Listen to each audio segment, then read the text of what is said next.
কদরের রাতে একটি সূরা যদি আপনি পাঠ করতে পারেন, সাথে সাথে আপনার মনের আশা, আকাঙ্ক্ষা, বাসনা, কামনা পূরণ হয়ে যাবে। আপনি যা চাইবেন আল্লাহ রাব্বুল আলামিন তাই আপনাকে দান করবেন। প্রিয় ভাই বোনেরা, তাই কদরের রাতে আপনি এই সূরাটি আপনি বেশি বেশি পাঠ করুন। অবশ্যই আল্লাহ রাব্বুল আলামিন আপনার সকল ধরনের চাওয়া পাওয়া পূরণ করে দিবেন। প্রিয় ভাই বোনেরা, কদরের রাত এমনিতেই অত্যন্ত দামি, গুরুত্বপূর্ণ, ফজিলতপূর্ণ, বরকতপূর্ণ, রহমতপূর্ণ। আপনি একটি রাত যদি পেয়ে যান কদরের, এই জন্য পবিত্র রমজান মাসের শেষ দশকে আপনি কদর তালাশ করবেন। শেষ দশকে আপনি তালাশ করবেন, যদি আপনি সম্ভব হয় ইতিকাফে বসবেন। অন্যথায় আপনি শেষ দশকে প্রত্যেক দিন রাত জেগে জেগে ইবাদত করবেন। অন্যথায় বেজর 5 রাত্রে আপনি রাত জেগে জেগে ইবাদত করবেন। অবশ্যই আল্লাহ রাব্বুল আলামিন আপনাকে কদর দান করবেন। আপনি যদি একটি রাত পেয়ে যান, তাহলে 1000 মাস ইবাদত করলে যে সব হয়, সেই সব আল্লাহ রাব্বুল আলামিন আপনার আমলনামায় লিখে দেবেন। সুবহানাল্লাহ বিহামদি। তাই আপনি অবহেলায় কাটাবেন না এই রাত্রিগুলোতে। যদি অবহেলায় কাটান তাহলে কিন্তু আপনি ক্ষতিগ্রস্তের মধ্যে পড়ে যাবেন, মারাত্মক বিপদের মধ্যে পড়ে যাবেন। এই রাতে একটি মাত্র সূরা যদি আপনি পাঠ করতে পারেন, তাহলে আপনার মনের আশা আকাঙ্ক্ষা পূরণ হয়ে যাবে। যা চাইবেন আল্লাহ রাব্বুল আলামিনের কাছে তাই দেবে। আপনার সমস্যা, আপনার অঢেল সম্পদের দরকার, অভাব অনটন লেগেই রয়েছে, রিজিকের সমস্যা রয়েছে, আপনার চাকরি নেই, বাকরি নেই, সব কিছু আল্লাহ রাব্বুল আলামিন ব্যবস্থা করে দিবেন। আপনি ভালো স্ত্রী চান, ভালো স্বামী চান, আপনি ভালো পাত্র চান, আপনি পাত্রী চান, ভালোবাসার মানুষকে আপনি কাছে চান, স্বামী স্ত্রীর মধ্যে একেবারে স্বামী স্ত্রীর মধ্যে মিল মোহাব্বত সৃষ্টি করতে চান, আপনি এই সূরাটি পাঠ করুন। এই রাতে আপনি এই সূরাটি বেশি বেশি পাঠ করুন। অবশ্যই সকল সমস্যা দূর হয়ে যাবে, সন্তান অবাধ্য বাধ্য হয়ে যাবে, সব ধরনের সমস্যা দূর হয়ে যাবে। কঠিন থেকে কঠিন বিপদ আল্লাহ রাব্বুল আলামিন দূর করে দিবেন। সেই বিপদের মধ্যে আল্লাহ রাব্বুল আলামিন আপনাকে গায়বী সাহায্য পাঠাবেন ইনশাআল্লাহ। আপনি কদরের রাতে একটি মাত্র সূরা পাঠ করে দেখুন না কি হয়। প্রিয় ভাই বোনেরা, সূরাটি কিভাবে পাঠ করবেন বলে দিচ্ছি। সূরাটি পাঠ করার পূর্বে আপনার যদি ওযু থাকে তাহলে তো ভালো, অন্যথায় উত্তম রূপে পবিত্রতা অর্জন করবেন।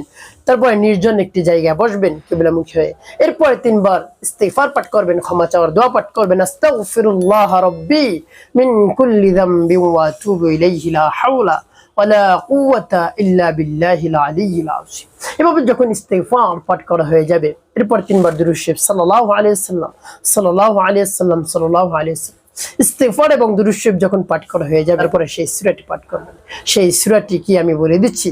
সেই সূরাটি যদি আপনি রমজানের বাইরের মাসে একবার পাঠ করেন, তাহলে 10 পারা কোরআন শরীফ পড়ার সব আপনার আমলনামায় আল্লাহ রাব্বুল আলামিন লিখে দেন। 2 বার পাঠ করলে 20 পারা, 3 বার পাঠ করলে পুরো 1 খতম কোরআন শরীফ পড়ার সব আল্লাহ রাব্বুল আলামিন আপনার আমলনামায় লিখে দেন। সুবহানাল্লাহ।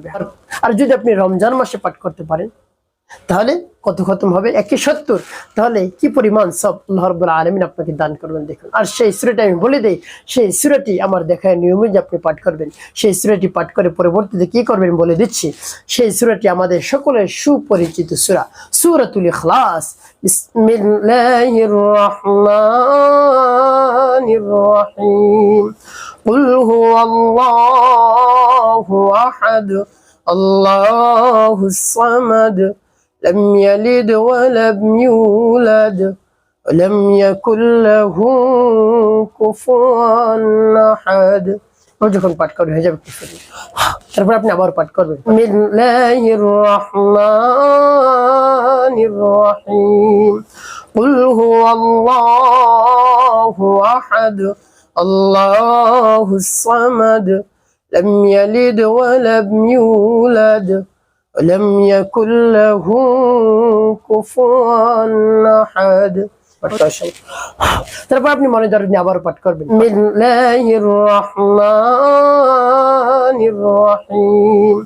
কুল হুয়াল্লাহু আহাদ আল্লাহুস সামাদ لم يلد ولم يولد ولم يكن له كفوا أحد। পাঠ করার সময় প্রিয় ভাই বোন কতবার পাঠ করবে? এভাবে গুনে গুনে আপনি কমপক্ষে 41 বার পাঠ করবেন। উপরে যতবার পারেন তত আপনার লাভ। প্রিয় ভাই বোন এভাবে পাঠ করতে থাকুন এই রাতে বেশি বেশি সূরাতুল ইখলাস। সূরাতুল ইখলাসকে ভালোবাসার কারণে আল্লাহ রাব্বুল আলামিন আপনাকে জান্নাত দান করবেন। সুবহানাল্লাহ বিহামদি। এই জন্য সূরাতুল ইখলাস পাঠ করুন। এভাবে যদি সূরাতুল ইখলাস পাঠ করতে পারেন কদরের রাতে, আপনাকে আল্লাহ রাব্বুল আলামিন সব ধরনের সমস্যা থেকে সমাধান করে দিবেন, মনের আশা আকাঙ্ক্ষা বাসনা কামনা পূরণ করে দিবেন। যদি বিশ্বাস নিয়ে, আস্থা নিয়ে, ভক্তি নিয়ে আপনি পাঠ করতে পারেন, প্রিয় ভাই বোন, অঢেল সম্পদের মালিক আপনি হয়ে যাবেন মুহূর্তের মধ্যে। এবং এভাবে যখন আমলটি করা শেষ হবে, আল্লাহ রাব্বুল আলামিনের কাছে মোনাজাত করবেন, দোয়া দরখাস্ত করবেন, হে আল্লাহ, আপনি হলেন আমাদের খালিক, আমাদের মালিক, আমাদের হায়াত দাতা, জীবন দাতা, রিজিক দাতা, সব কিছুই আপনি আমাদের দিয়ে থাকেন। আমার সমস্যা সমাধান করে দিন, আমার যত ধরনের চাহিদা রয়েছে, চাওয়া পাওয়া রয়েছে, সব চাওয়া পাওয়া আপনি পূরণ করে দিন। এভাবে বলবেন, বিশ্বাস থেকে অবশ্যই আপনি উপকৃত হতে পারবেন, ফলাফল পেয়ে যাবেন। একটি কাজ করতে হবে, 5 ওয়াক্ত নামাজ আপনাকে আদায় করতে হবে, মানুষের কল্যাণে খেদমতে কাজ করবেন, অবশ্যই আপনার জীবন হবে সুখময় এবং শান্তিপূর্ণ ইনশাআল্লাহ।